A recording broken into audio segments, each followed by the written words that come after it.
भक्तजनों, आज आप सुने कृष्ण जन्माष्टमी व्रत कथा। इंद्र ने कहा, हे ब्राह्मण पुत्रा, मुनियों, मैं श्रेष्ठ सभी शास्त्रों के गाता है। देव व्रतों में उत्तम उस व्रत को बताइए जिस व्रत से मनुष्यों को मुक्ति लाभ प्राप्ति हो। और हे ब्राह्मण, उस व्रत से प्राणियों को भोग मोक्ष भी प्राप्ति हो जाए। इंद्र की बातें को सुनकर नारद जी ने कहा, तेराता योग के अंत में और द्वार पर योग में प्रभाव समय में निंदित कर्म को करने वाला कंस नाम का एक अत्यंत पापी दैत्य हुआ। उस दुष्ट ना नीचे कर्मी दुराचारी कंस की देवकी नाम की एक सुंदर बहन थी। देवकी के गर्भ से उत्पन्न 8वां पुत्र कंस का वध करेगा। नारद जी की ये बातें सुनकर इंद्र ने कहा, हे महामत, उस दुराचारी कंस की गाथा का विस्तार पूर्वक वर्णन कीजिए। क्या यह संभव है कि देवकी के गर्भ से उत्पन्न 8वां पुत्र अपने मामा कंस की हत्या करेगा? इंद्र की संदेह भरी बातें को सुनकर नारद जी ने कहा, हे यादिति पुत्र इंद्र, एक समय की बात है, उस दुष्ट कंस ने एक ज्योतिषी से पूछा कि ब्राह्मणों, मैं श्रेष्ठ ज्योति विद्या मेरी मृत्यु की किस प्रकार और किसके द्वार होगी? ज्योतिषी बोले, हे दानवों, मैं श्रेष्ठ कंस वासुदेव की धर्म पत्नी देवकी जो पकर पेटू है और आपकी बहन भी है, उसकी गर्भ से उत्पन्न उसका 8वां पुत्र जो कि शत्रुओं को भी पराजित करे, इस संसार में कृष्णा के नाम से विख्यात होगा। वही एक समय सूर्य उदय काल में आपका वध करेगा। ज्योतिषी की बातें सुनकर कंस ने कहा, हे दैवज बुद्धिमानों में अग्रणी, अब आप यह बताइए कि देवकी का 8वां पुत्र किस मास में किस दिन मेरे वध करेगा? ज्योतिषी बोले, हे महाराज, माघ मास की शुक्ल पक्ष की तिथि को 16 कलाओं से पुण्य श्री कृष्णा से आपका युद्ध होगा। उसी युद्ध में आपका वध करेगा। इसलिए हे महाराज, आप अपनी रक्षा यत्न पूर्वक करें। इतना बताने के पश्चात नारद जी ने इंद्र से कहा, ज्योतिषी द्वारा बताए गए समय पर ही कंस की मृत्यु की कृष्णा के हाथ निषेध होगी। तब इंद्र ने कहा, हे मुनि, उस दुराचारी कंस की गाथा का वर्णन कीजिए और बताइए कि कृष्णा का जन्म कैसे होगा और कंस की मृत्यु की कृष्णा द्वारा किस प्रकार हो। इंद्र की बातों को सुनकर नारद जी ने पुण्य कहना आरंभ किया। उस द्वारचारी कंस ने अपने एक द्वारपाल से कहा, मेरी इस प्राणों से प्रिया बहन की पुण्य रक्षा करना। द्वारपाल ने कहा, ऐसा ही होगा। कंस के जाने के पश्चात उसकी छोटी बहन दुखित होते हुए जल लेने के बहाने घड़ा लेकर तालाब पर गई। उस तालाब के किनारे एक घनघोर वृक्ष के नीचे बैठकर देवकी रोने लगी। उसी समय एक सुंदर स्त्री जिसका नाम दशोदा था, उसने आकर देवकी से प्रिया प्राणी में कहा, हे कंत, इस प्रकार तुम क्यों विलाप कर रही हो? अपने रोने का कारण मुझे बताओ। तब दुखित देवकी ने यशोदा से कहा, हे बहन, नीच कर्मों में आसक्त दुराचारी मेरे ज्येष्ठ भ्राता कंस है। उस दुष्ट भ्राता ने मेरे कई पुत्रों का वध कर दिया। इस समय मेरे गर्भ में 8वां पुत्र है, वो इसका भी वध कर डालेगा। इस बात में किसी प्रकार संदेह या संदेह नहीं है, क्योंकि मेरे ज्येष्ठ भ्राता को यह भय है कि मेरे 8वां पुत्र से उसकी मृत्यु अवश्य होगी। देवकी की बात सुनकर यशोदा ने कहा, हे बहन, विलाप मत करो, मैं भी गर्भवती हूँ। यदि मुझे कन्या हुई तो तुम अपने पुत्र के बदले उस कन्या को ले लेना। इस प्रकार तुम्हारा पुत्र कंस के हाथों मारा नहीं जाएगा। तदंतर कंस ने अपने द्वारपाल से पूछा, देवकी कहाँ है? इस समय वो दिखाई नहीं दे रही है। तब द्वारपाल ने कंस से नरम वाणी में कहा, हे महाराज, आपकी बहन जल लेने तालाब पर गई हुई है।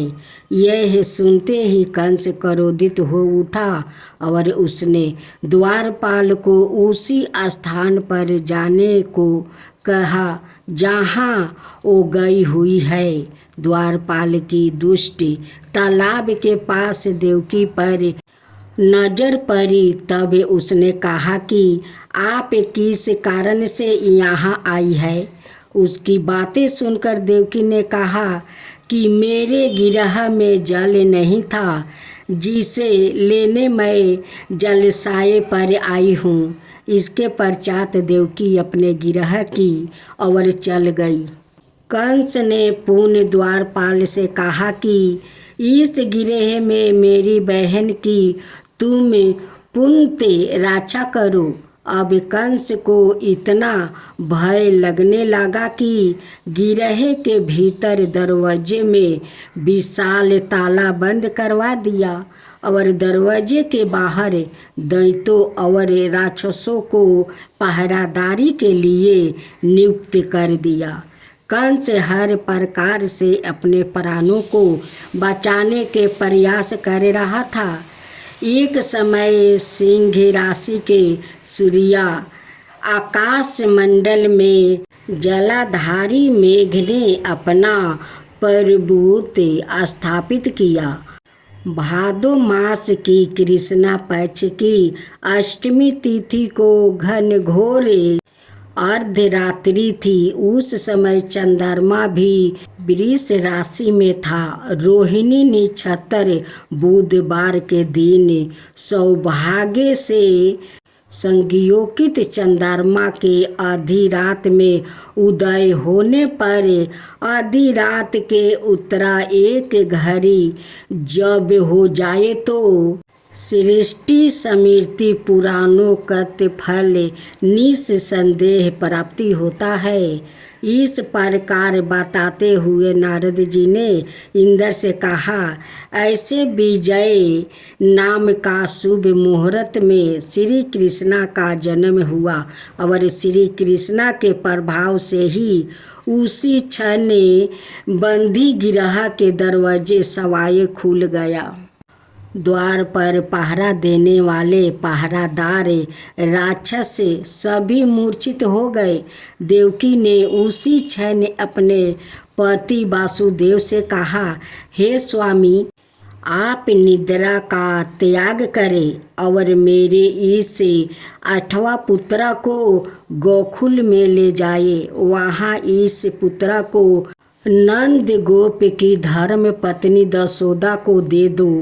उस समय यमुना जी पूरा रूप से बढ़ गृहस्थ थी, किंतु जब वासुदेव जी बालक कृष्णा को सूप में लेकर यमुना जी को पार करने के लिए उतरे, उसी क्षण बालक के चरणों का स्पर्श होते ही यमुना जी अपने पूर्व स्थिर रूप में आ गई।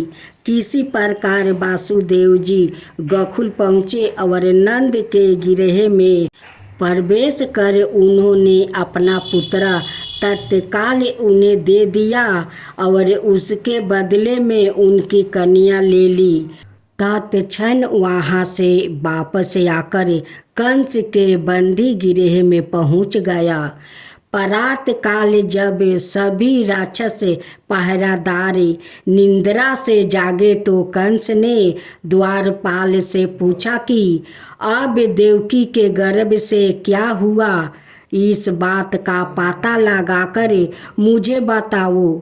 द्वारपाल ने महाराज की आज्ञा को मानते हुए कारागार में जाकर देखा तो वहाँ देवकी की गोद में एक कन्या थी, जिसे देखकर द्वारपाल ने कंस को सूचित किया।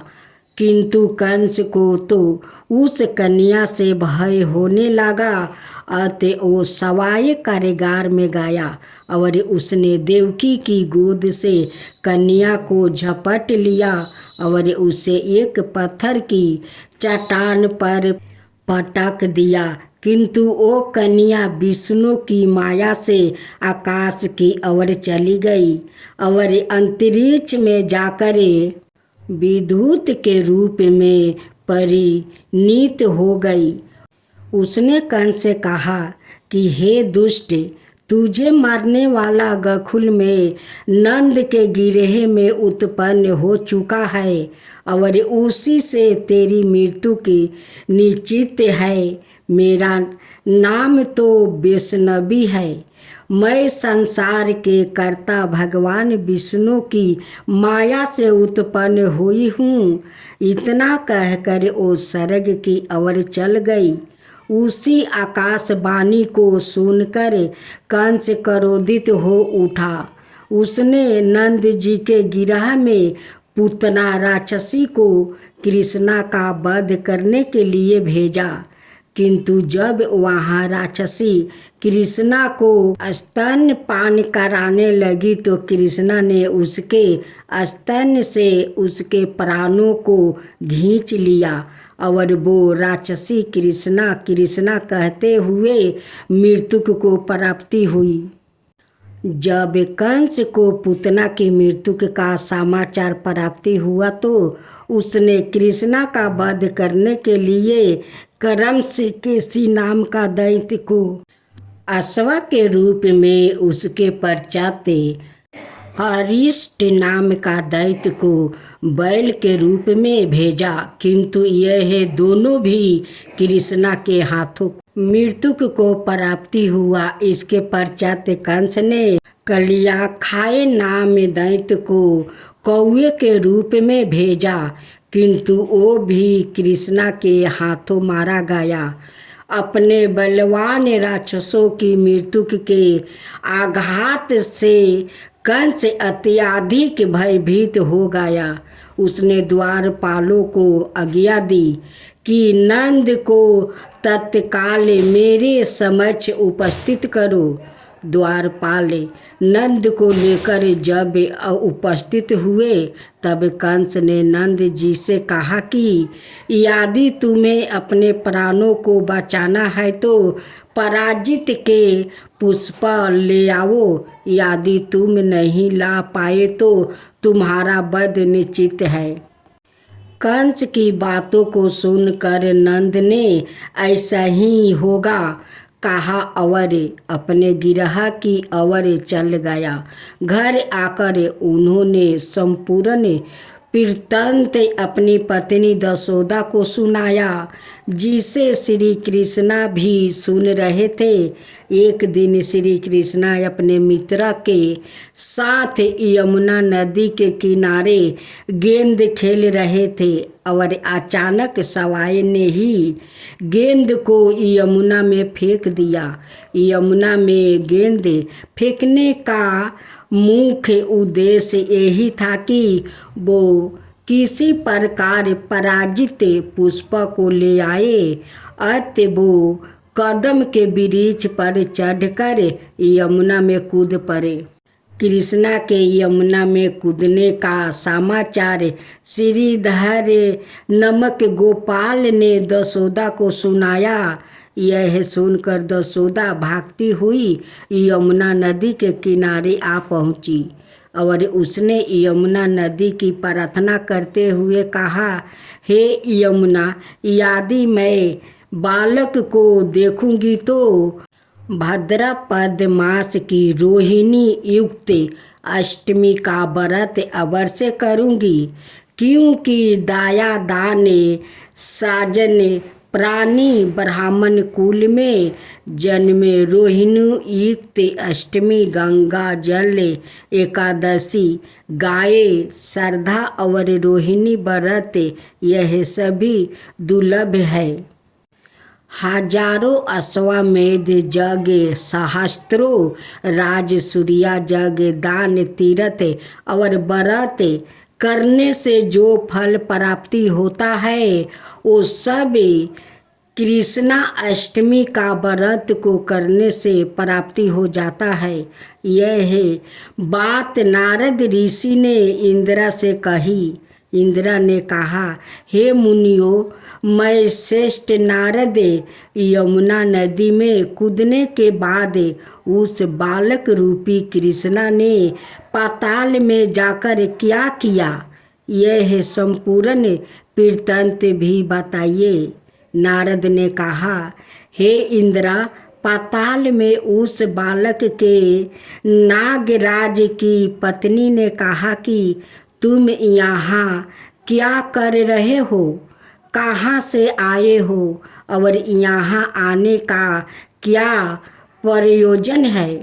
नाग पत्नी बोली, हे कृष्णा, क्या तूने धूत क्रीड़ा की है जिसमें अपना समस्त धन हार गया है?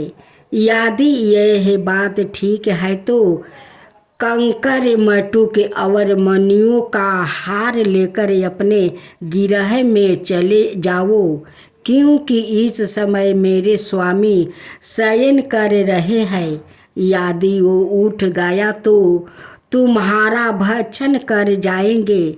नाग पत्नी की बातें सुनकर कृष्णा ने कहा, हे कंत, मैं किस प्रयोजन से यहाँ आया हूँ वह वृत्तांत मैं तुम्हें बताता हूँ। समझ लो, मैं कलिया नाग के मस्तक को कंस के साथ युद्ध में हार चुका हूँ और वही लेने मैं आया हूँ। बालक कृष्णा की इस बात को सुनकर नाग पत्नी अत्यंत क्रोधित हो उठी और अपने सोए हुए पति को उठाते हुए उसने कहा, हे स्वामी, आपके घर यह शत्रु आया है, अतः आप इसका हनन कीजिए। अपनी स्वामिनी की बातों को सुनकर कलिया नाग निद्रावस्था से जाग पड़ा और बालक कृष्णा से युद्ध करने लगा। इस युद्ध में कृष्णा को मूर्छित आ गई। उसी मूर्छित को दूर करने के लिए उन्होंने गरुड़ का स्मरण किया। स्मरण होते ही गरुड़ वहाँ आ गया। श्री कृष्णा अब गरुड़ पर चढ़कर कलिया नाग से युद्ध करने लगे और उन्होंने कलिया नाग को युद्ध में पराजित कर दिया। अब कलिया नाग ने भली भांति जान लिया था कि मैं जिनसे युद्ध कर रहा हूँ वो भगवान विष्णु के अवतार कृष्णा ही है। अतः उन्होंने कृष्णा के चरणों में साष्टांग प्रणाम किया और पराजित से उत्पन्न बहुत से पुष्प को मटुक में रख कर कृष्णा को भेंट किया। जब कृष्णा चलने को हुआ तब कलिया नाग की पत्नी ने कहा, हे स्वामी, मैं कृष्णा को नहीं जान पाई। हे जनार्दन, मंत्र रहित क्रिया राहित भक्ति भाव रहित मेरी रक्षा कीजिए। हे प्रभु मेरे स्वामी मुझे वापस दे दे। तब श्री कृष्णा ने कहा, हे सप्रेमी दैत्यो, मैं जो सबसे बलवान है उस कंस के सामने मैं तेरे पति को ले जाकर छोड़ दूंगा। अनाथ तुम अपने गिरह को चली जाओ। अब श्री कृष्णा कलिया नाग के फन पर नृत्य करते हुए यमुना के ऊपर आ गया। तदंतर कलिया की फुफकार से तीनों लोग कंपामान हो गए। अब कृष्णा कंस की मथुरा नगरी को चल दिया। वहाँ कमल पुष्प को देखकर यमुना के मध्यम जलसाई में वहाँ कलिया सांप भी चला गया। उधर कंस भी विस्मत हो गए और कृष्णा प्रसन्न चित्त होकर गोकुल लौट आए। उनके गोकुल आने पर उनकी माता दशोदा ने विभिन्न प्रकार के उत्साह किया। अब इंद्रा ने नारद जी से पूछा, हे महामुनि, संसार के प्राणी बालक श्री कृष्णा के आने पर अत्यधिक आनंदित हुए। आखिर श्री कृष्णा ने क्या क्या चरित्र किया वो सभी आप मुझे बताने की कृपा करें। नारद ने इंद्र से कहा, मन को हराने वाला मथुरा नगर यमुना नदी के दक्षिण भाग में स्थित है। वहाँ कंस का महाबलिशाली भाई चाणूर रहता है। उस चाणूर से श्री कृष्णा का माला युद्ध की घोषणा की गई। हे इंद्र, कृष्णा और चाणूर का माला युद्ध अत्यंत आश्चर्यजनक था। चाणूर की अपेक्षा कृष्णा बल रूप में थे। भेरी शंख और मृदंग के शब्दों के साथ कंस और केसी इस युद्ध को मथुरा की जनसभा का मध्यम में देख रहे थे। श्री कृष्णा ने अपने पैरों को चाणूर के गले में फंसा कर उसका वध कर दिया। चाणूर की मृत्यु के पश्चात उनका माला युद्ध केसी के साथ हुआ। अंत में केसी भी युद्ध में कृष्णा के द्वार मारा गया। केसी के मृत्यु परंत माला युद्ध देख रहे थे सभी प्राणी श्री कृष्णा की जय जयकारा करने लगे। बालक कृष्णा द्वारा चाणूर और केसी का वध होना कंस के लिए अत्यंत हृदय विदारक था। अंत उसने सैनिकों को बुलाकर उन्हें ज्ञान दी कि तुम सभी अस्त्र शस्त्र से सुषित होकर कृष्णा से युद्ध करो।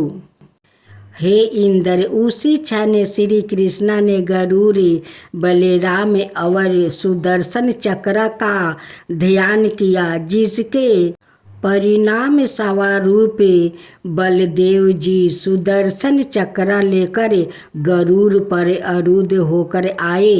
उन्हों आते देखे बालक कृष्णा ने सुदर्शन चक्र को उसने लेकर सवाए गरुड़ की पीठ पर बैठकर ना जाने कितने ही राक्षसों और दैत्यों का वध कर दिया, कितनों के शरीर अंग भंग कर दिया।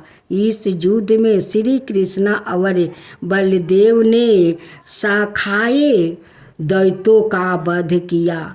बलराम जी ने अपने जब अंत में केवल दुराचारी कंस ही बच गया तो कृष्णा ने कहा, हे दुष्ट अधर्मी दुराचारी, अब मैं इस महायुद्ध स्थल पर तुझसे युद्ध कर और तेरा वध कर इस संसार को तुझसे मुक्ति दिलाऊंगा। यह कहते हुए श्री कृष्ण ने उसके केशों को पकड़ लिया और कंस को घुमाकर पृथ्वी पर पटक दिया, जिससे उसका मृत्यु हो गया।